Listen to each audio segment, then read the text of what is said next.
क्या आप जानते हैं बाइबल में एक ऐसी जंग का जिक्र है जिसमें 4 ताकतवर बादशाहों ने 5 बादशाहों पर हमला किया। ये सिर्फ एक जंग नहीं थी, ये कहानी है ताकत, गद्दारी, कैद और एक ऐसे शख्स की जिसने सिर्फ 318 आदमियों के साथ पूरी फौज को शिकस्त दी। इन दोनों में शिनार का बादशाह इमराफल, अलस्तर का बादशाह उर्योक, इलाम का बादशाह कुदरलाउमर और कौमों का साथीदाल मिलकर एक ताकतवर इत्तेहाद बना चुके थे।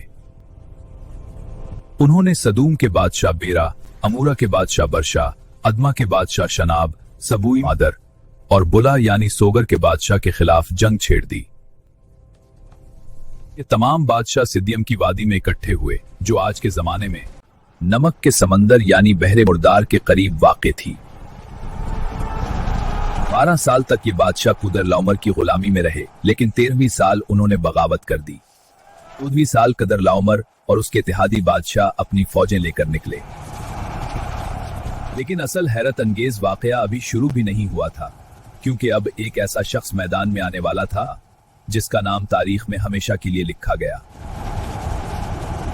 हजरत मूसा की किताब पैदाइश के मुताबिक उन्होंने हुरियों को भी शिकस्त दी जो सईर के पहाड़ों में रहते थे। उसके बाद वो वापस मुड़े और ऐने मुशफात यानी कादिस तक पहुंचे और अमालिकियों और उमूरियों के इलाकों को तबाह कर दिया। तब सदूम, अमूरा, उदमा, सबूइम और बलाह के बादशाह अपनी फौजें लेकर मैदान में निकल आए और उनकी जंग हुई कुदरलाउमर और उसके इत्तेहादी बादशाहों के साथ।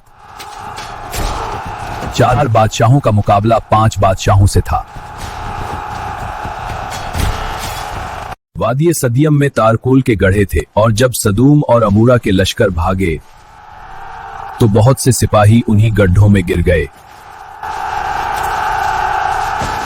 लेकिन इस जंग का सबसे खतरनाक नतीजा अभी सामने आना बाकी था, क्योंकि इस लड़ाई में एक ऐसा शख्स कैद होने वाला था जिसकी निजात के लिए तारीख की एक हैरत अंगेज मुहिम शुरू होने वाली थी। फतह के बाद दुश्मन फौजों ने सदूम और अमूरा के तमाम मालो असबाब और खुराक को लूट लिया। उन्होंने लूत को भी कैद कर लिया, जो इब्राहिम का भतीजा था, और उसे उसके माल समेत साथ ले गए। एक शख्स जो इस जंग से बच निकला था वो इब्राहिम के पास पहुंचा और उसे सारी खबर सुनाई। इब्राहिम ने सुना कि उसका भतीजा कैद हो गया है तो उसने अपने घर में तरबियत याफ्ता 318 आदमियों को तैयार किया। रात के वक्त इब्राहिम और उसके आदमियों दुश्मन पर अचानक हमला किया और उन्हें शिकस्त दे दी। लेकिन हैरत की बात यह है कि यह कहानी सिर्फ एक जंग की नहीं थी। अब एक ऐसा पुरअसरार बादशाह सामने आने वाला था जिसका जिक्र बाइबल में सिर्फ चंद बार मिलता है। इब्राहिम ने तमाम माल वापस ले लिया और अपने भतीजे लूत को उसके खानदान और लोगों समेत आजाद करा लिया। जब इब्राहिम फतह के बाद वापस आया तो सदूम का बादशाह उससे मिलने वादी शाह में आया। इसी वक्त सालिम का बादशाह मुल्के सिद्क रोटी और में लेकर आया। वो खुदा ताला का काहिन था। इब्राहिम पर बरकत हो इस खुदा की तरफ से जो आसमान और जमीन का मालिक है।